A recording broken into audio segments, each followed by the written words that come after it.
Liyayikhetha igumgedlela inkosi enkulu ukubombela isitimela samampondo baba mkhulu phakade ami. Kuzo zonke lezi yaluyalu ezazenzeka kwaZulu nakho ukufa kwamaNgisi nokufa kwawo amabhunu. Ilapho kwaqala khona ukubonakala ukungcwaba ngalo phela ibhokisi.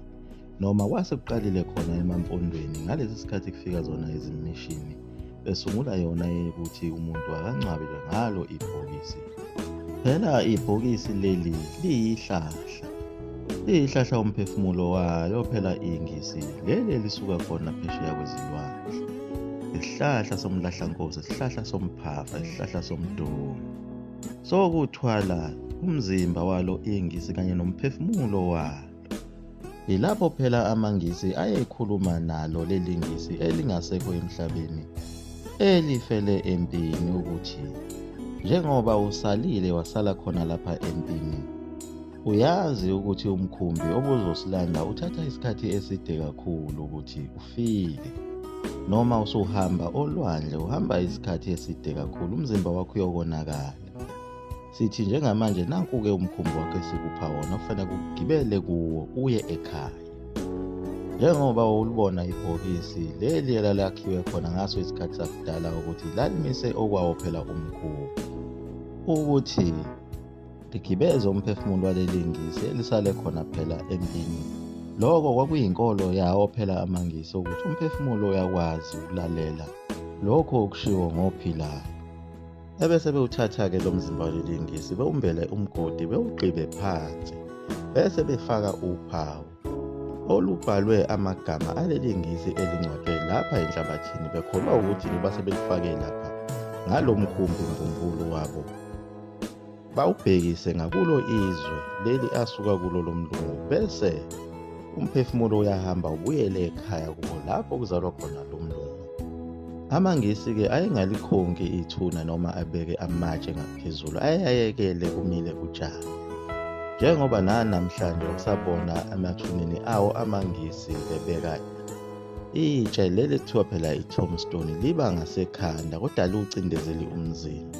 Bese kuthi abantu ngokuba ngamathatha bekhonke yonke indawo befake amatshe becindezele lapho kulele khona umzimba ukuze imvelo kaNkulunkulu ingabe sakwazi ukwenza into yayo. Yiko phela lokho kwenza ukuthi ubaba wakho selokhu washona noma ugogo nomkhulu kodwa akabuyi akhulume nawe ngephupho asho ukuthi uhambe kanjani ngenxa yalolu hlelo lokungcwaba. Bathi besuka bona labo thathekile abangabantu abamnyama nabo bathatha lo mkhumbi walo ingisi bawusebenzisa ukuthi bengcwabe ngawo umuntu. Phela igumgedlela like lakhuluma ngabo okapteni nokhomanda abafakwa emabhokisini. Okapteni bamaNgisi phela befakelwa ukuthi babezohamba futhi bayofakwa emkhunjini, kodwa lawo amanye amasosha ayenezikhundla eziphansi angcwatshelwa kulo leli zwe. Wahamba izidumbu zazo izikhulu kuphela, njengoba begcine bewalandile amathambo awamasosha ayefele esandlwana amaNgisi kuyo le minyaka yamanje. Lo muntu omnyama ngenxa yokuba yithatha kwakhe ulingisa umlungu naye uthatha leli bhokisi ufaka umuntu wakubo umgqisha enhlabathini baqeda konke ithuna ngaphezulu. Efake phela bona lobu bukhazikhazi bawo ama-tombstone namatshe azafike lapho kulele khona umzimba. Sasikhona isisho sesivame ukushiwo ngabantu ukuthi uma uwumuntu owenza izinto ezimbi emhlabeni kuthiwa lona ethuneni lakhe kofanele sibeke inkuzumalanga yetshe ukuthi kuze kungenzeki ngisho iphutha ukuthi umphefumulo wakhe uphinde uvuke ubuye uze emhlabeni. Lokho kuzindlela zasendulo nezinkolo zakhona endulo zokuthi umuntu okade enza izinto ezimbi afakwe ngisho ihleza ngemuva ngaphansi kweshoba. Aphinde athi amakholwa okuboshiwe emhlabeni kuboshiwe nasezulwini. Lo mphefumulo ukhonkela ubeka inkuzumalanga yetshe phezu kwawo. Awubophe emhlabeni uphinde ubophe nasezulwini. Yebo wenza njalo. Ngenxa yakho ukuthatheka wabhala phela umbhali uGeraldine Eliot owayechaza ngako abantu ukuthi bayafana nazo izimfene.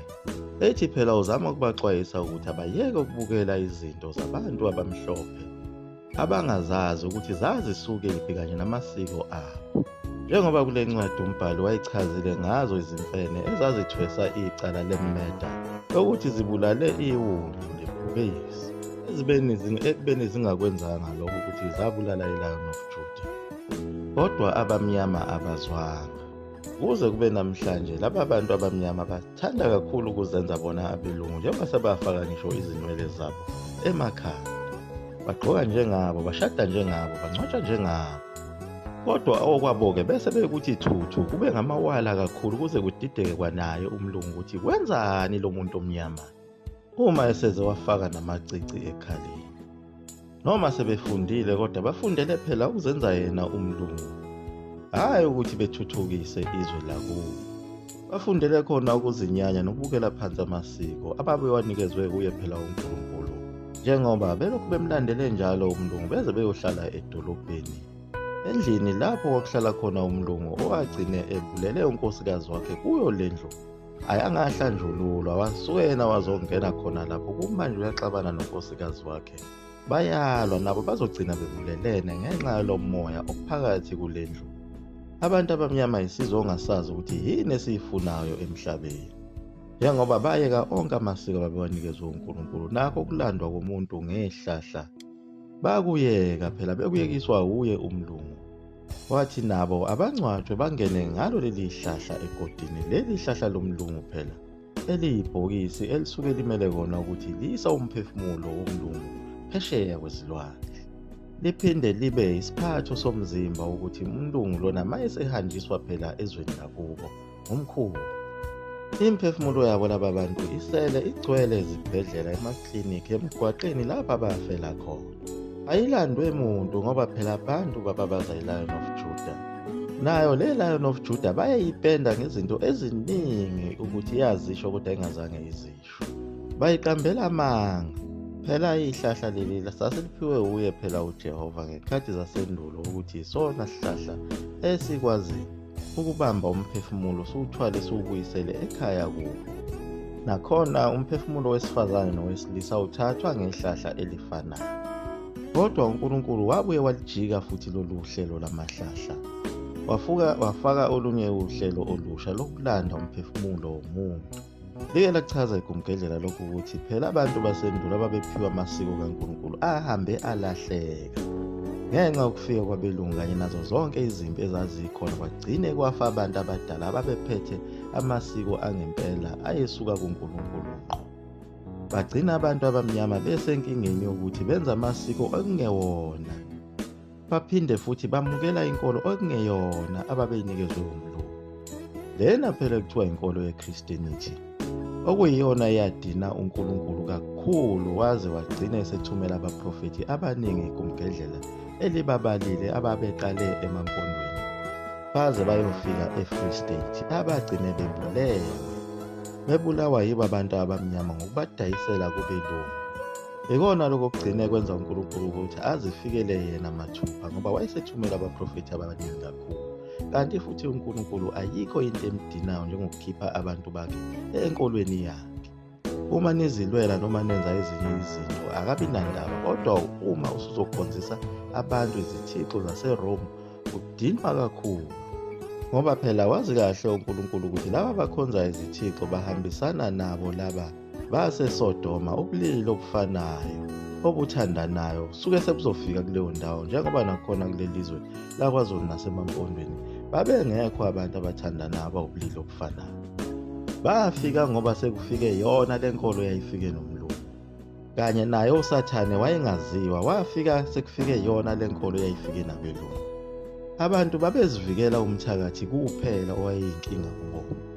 Ikuchazile igumgedlela ngaye uCaesar Borgia, lona wayeyisitabane, lona obizwa ngaye phela uJesus Christ, owayezalwa uPope Alexander VI, owabulala nomfowabo efuna phela ukuhlala kuso lesi sihlalo sokuba indodana kaNkulunkulu. Uye phela lona isithombe sakhe esigcwele umhlaba wonke nasemasontweni obizwa ngaye uJesus Christ, okuyena ofike nawo lo moya obutabani kuwo amasonto, ngoba phela bayamdumisa njengayo inkosi yabo. Ingakho washo umlungu uCJ Proctor wathi, "Come out of here my people." Phumani kulesi sitabane.